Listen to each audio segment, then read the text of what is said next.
انہوں نے پاکستان تحریک انصاف نے بطور جماعت رجسٹرار سپریم کورٹ کو خط لکھا. خط جو ہے وہ سلمان اکرم راجہ کے توسط سے لکھا گیا، جو کہ سیکرٹری جنرل ہے پی ٹی آئی کے. خط میں مخصوص نشستوں کی نظر ثانی، مختصر فیصلے کے 12 ججز کا دستخط شدہ آرڈر آف دا کورٹ مانگا گیا. اگین وہی ہے جو کچھ سنی اتحاد کونسل کی درخواست میں تھا. کہا گیا کہ پی ٹی آئی نے سلمان اکرم راجہ کے ذریعے رجسٹرار سپریم کورٹ کو خط لکھا ہے. 27 جون کو سپریم کورٹ نے مخصوص نشستوں کی نظر ثانی کیس کا مختصر فیصلہ دیا. مختصر فیصلے کے آرڈر آف دا کورٹ میں صرف 10 ججز کے دستخط شامل ہیں، جیسے صلاح الدین پنور کے بینچ سے علیحدہ ہونے کے بعد 12 ججز کے دستخط ہونا لازم ہے. یعنی پی ٹی آئی نے یہاں پر اس کو ماننے سے انکار کر دیا. اب الیکشن کمیشن آف پاکستان آج کے اجلاس میں اس کے اوپر عمل درآمد کیسے کرتا ہے؟ بالکل اسی طرح کی صورتحال ماضی میں الیکشن کمیشن آف پاکستان کے ساتھ ہو چکی ہے، جس پر الیکشن کمیشن آف پاکستان نے فیصلے پر عمل درآمد کرنے سے انکار کر دیا تھا. اس میں مزید کہا گیا کہ جسٹس جمال مندوخیل نے الگ رائے دی ہے، جبکہ جسٹس محمد علی مظہر اور جسٹس حسن نظر رضوی نے بھی الگ رائے دی ہے. تو تمام جج صاحبان کے الگ الگ فیصلوں کی مصدقہ نقول اور پھر تمام 12 ججز کے دستخط شدہ آرڈر آف دا کورٹ جاری کیا جائے. اب آئینی بینچ یہ چاہ کر بھی نہیں کر سکتا. کیسے کہ جسٹس عقیل عباسی اور جسٹس عائشہ ملک پہلے دن جب بینچ سے الگ ہوئے تو انہوں نے اس دن یہ کہا کہ ہماری رائے حتمی فیصلے میں شامل نہیں ہوگی. اور یہ مرکزی نقطہ تھا. اس میں بہت سارے لوگ جو ہیں وہ تنقید کرتے رہے کہ جسٹس عائشہ ملک اور جسٹس عقیل عباسی کو بینچ میں بیٹھنا چاہیے تھا. موجودہ سسٹم کو جب براہ راست نشریات تھی تو ایکسپوز کرنا چاہیے تھا، سوالات پوچھنے چاہیے تھے، کیونکہ election commission of Pakistan, P M L N, Pakistan Peoples Party, ان سب کو تو مکمل ہوم گراؤنڈ ملا کہ ججز مقدمہ انہی کا لڑ رہے تھے. ان وکلا کو دلائل دینے کی ضرورت پیش نہیں آئی. یہ بھی اپنی عدالتی تاریخ کا، دنیا کی عدالتی تاریخ کا ایک انوکھا واقعہ ضرور ہوگا، ایک غیر معمولی واقعہ ضرور ہوگا. بہرحال تو اب اس سارے معاملے میں جناب جب انکار کیا جا چکا ہے تو وہ تو دستخط نہیں کریں گے، تو اس لیے یہ فیصلہ متنازع ہو چکا ہے. اب الیکشن کمیشن آف پاکستان نے آج کے روز اس سارے معاملے پر جو سماعت ہے وہ کرنی ہے. مگر جیسے میں نے آپ کو شروع میں کہا کہ یہ بینچ جو ہے یہ خود اپنے ماضی کے فیصلوں کا توق جو ہے اپنے گلے میں پھنسا بیٹھا ہے. آپ کو یاد ہوگا سپریم کورٹ آف پاکستان کی جانب سے 14 مئی 2022 کو پنجاب میں انتخابات کی تاریخ دی گئی تھی. انتخابات نہیں کروائے گئے. اسی ایک ٹیکنیکل نقطے پر جو کہ موجودہ صورتحال میں بھی بالکل ویسا ہے.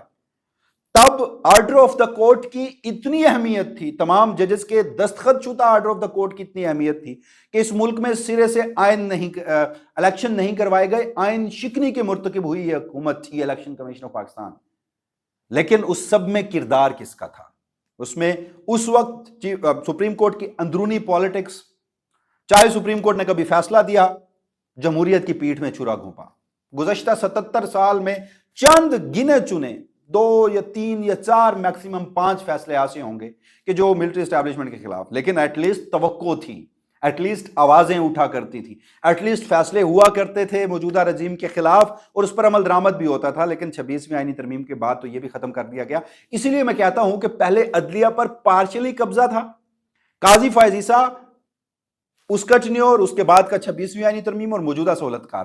اب جوڈیشری مکمل ایک محکمہ بن چکی ہے.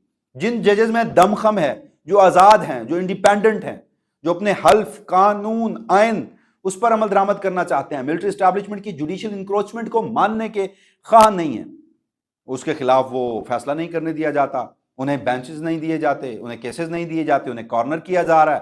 اور اب ان کے خلاف مزید بھی بہت کچھ آنے والے دنوں میں یہ موجودہ رجیم پلان کر رہی ہے کہ ان سے کیسے چھٹکارا پایا جائے اور انہیں کیسے سبق سکھایا جائے، تاکہ جو دیگر اگر کسی میں کوئی کریج ہے تو وہ جو ہمت ہے اس کی وہ وہیں مار دی جائے. بہرحال تو جو فیصلہ دیا گیا تھا، چھوٹی سی اس کی تاریخ ہے وہ میں آپ کے سامنے رکھتا ہوں. پنجاب میں انتخابات نہیں ہو رہے تھے. ایک مقدمے میں جسٹس اعجاز الحسن اور جسٹس مظاہر نقوی انہوں نے الیکشن کمیشن آف پاکستان کو بلایا اور ان سے پوچھا کہ انتخابات کیوں نہیں ہو رہے. آلدو کہ میری اس پر ڈیبیٹ ہے کہ ایک اور مقدمے میں ان سے نہیں پوچھا جانا چاہیے تھا. اس میں بھی کوئی شک نہیں کہ سپریم کورٹ آئین کی کسٹوڈین ہے. ایک اچھا کام کیا گیا لیکن طریقہ اس کا درست نہیں تھا. طریقے پہ عمل درآمد ہونا چاہیے. تو ٹھیک ہے، ان ججز نے پھر طریقے پر عمل درآمد کیا. ایک ججز نے اس پر سپریم کورٹ کے جج ہونے کے ناطے، آئین کے محافظ ہونے کے ناطے، آئین کا تحفظ کرنے کے ناطے، آلدو اس جج صاحب، میں جسٹس اعجاز الحسن کی بات کر رہا ہوں، ان کے بہت سارے فیصلوں پر اختلافات ہیں، وہ ماضی کی ملٹری اسٹیبلشمنٹ ان کی گود میں بیٹھے رہے ہیں. مگر اگر ایک جج، میں اگین بات کرتا ہوں کہ میں ہر جج کو اس کے فیصلے پر اور ہر الگ فیصلے پر ماپتا ہوں، تولتا ہوں اور اس پر بات کرتا ہوں اور اپنی اوپینین بناتا ہوں. تو بہرحال انہوں نے معاملہ چیف جسٹس اس وقت عمر عطا بندیال کو بھیجا. عمر عطا بندیال صاحب نے سو موٹو نوٹس لیا. 9 رکنی بینچ بنا. 9 رکنی بینچ میں سے 2 ججز نے پہلے دن کیا کیا؟ مسترد کر دیا وہ سو موٹو نوٹس. اس میں جسٹس بندیال، جسٹس یحییٰ آفریدی شامل تھے، اور اس میں غالباً جسٹس اطہر من اللہ اور جسٹس جمال مندوخیل اور جسٹس منصور علی شاہ یہ لوگ تھے. تو بہرحال 2 ججز الگ ہو، انہوں نے مسترد کر دیا، 2 بیٹھے رہے.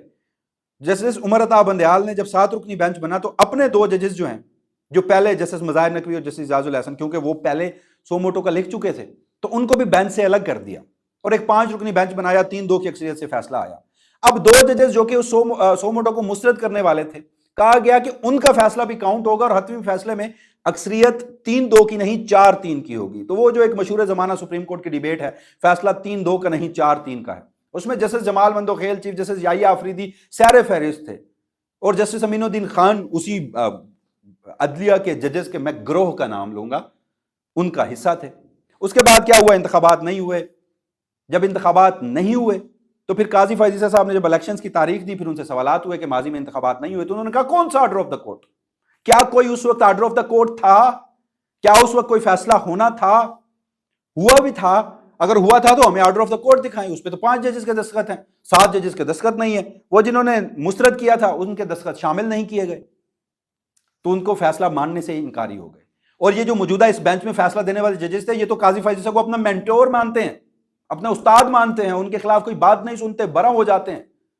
سخت زبان سامنے کھڑے سینئر ترین وکیل کے خلاف استعمال کرتے ہیں، انہیں بولنے کی اجازت نہیں دیتے. کمرہ عدالت ایک مچھلی منڈی بن جاتا ہے، غصے سے بھرے، تعصب سے بڑے ججز بیٹھے ہوتے ہیں. تو جو قاضی فائز عیسیٰ اس آرڈر آف دا کورٹ کو عدالت کا فیصلہ نہیں مانتا تھا، تو موجودہ آرڈر آف دا کورٹ کیسے عدالت کا فیصلہ ہو گیا؟ کریں نا جسٹس عقیل عباسی اور جسٹس عائشہ ملک کے دستخط اس پر. انہوں نے تو پہلے دن کہہ دیا تھا کہ ان کے کاؤنٹ نہیں ہوں گے. یہ خود کہتے رہے کہ کاؤنٹ ہوں گے، اور پھر میں جب کہتا ہوں نا کہ دل مومن ہے، زبان مومن ہے اور کردار کافر ہے، تو کس طرح نہ ہو کہ اسی فیصلے پر جو کہ 10 ججز کے دستخط سے order of the court supreme court کی ویب سائٹ پر جاری ہوا 27 کی شام کو، اوپر لکھا ہوا ہے کہ یہ 13 رکنی بینچ تھا، ایک جج صاحب الگ ہوئے، ریکیوز ہوئے، باقی بن گیا 12 رکنی بینچ. نیچے جو فیصلہ ہے اس کے آرڈر پہ اس کے دستخط جو ہیں وہ 10 ججز کے ہیں. تو یہ ایک پوری کنٹروورسی ہے، اس نے جنم لیا. اب آ جائیے الیکشن کمیشن آف پاکستان کے کردار پہ. آج کے روز اجلاس طلب کیا گیا ہے، آج کے روز اجلاس ہونا ہے. اور اجلاس میں ہونا کیا ہے ایکچولی میں، وہ میں آپ کے سامنے رکھ دیتا ہوں، پھر اس پر مزید آگے بات کرتے ہیں. تو جناب اس اجلاس کو اس لیے بلایا گیا ہے کہ مخصوص نشستیں حکومتی جماعتوں، اتحادی جماعتوں اور JUIF کے لوگوں کو دینے کی منظوری ہوگی. PTI کے جنرل نشستوں پر منتخب MNAs اور MPAs کے کاغذات نامزدگی کی جانچ پڑتال سے متعلق فیصلہ بھی ہوگا. اب یہی الیکشن کمیشن آف پاکستان تھا جو جس فیصلے کا میں آپ کو 14 مئی والے فیصلے کا حوالہ اور متنازع آرڈر آف دا کورٹ کی بات کر رہا ہوں، اس پر عمل درآمد نہیں کیا تھا اس نے.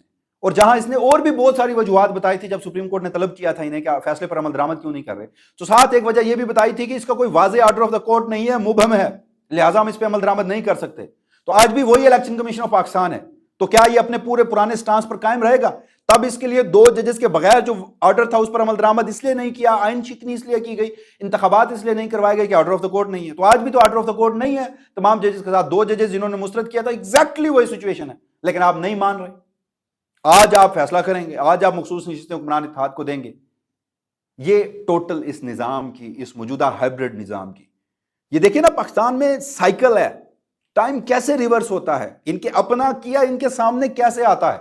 یہ وہ پازیٹیو چیز ہے جو ہمیں اس پر بات کرنی چاہیے. اس وقت موجودہ صورتحال میں ہائبرڈ رجیم ہے، حکومت، military establishment, election commission, bureaucracy, judiciary, جو چاہے مرضی کریں، آئین قانون کس کو پرواہ. جب کہہ دیا گیا، ڈکلیئر کر دیا گیا ہائبرڈ اسٹیٹ، کہاں کی جمہوریت، کہاں کا آئین اور کہاں کا قانون. تو ہم جو مرضی کہتے رہیں وہ تو اپنی مرضی کریں گے، لیکن جو کچھ کیا جا رہا ہے اس کو ایکسپوز کیا جانا ضروری ہے.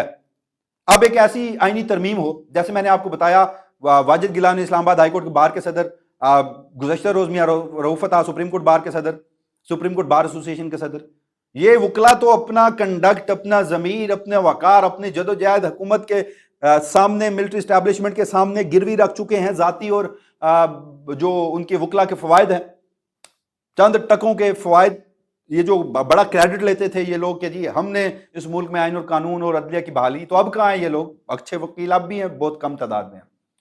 تو ان کے ذریعے 27ویں آئینی ترمیم کی باتیں اور مطالبے آنا شروع ہو گئے ہیں.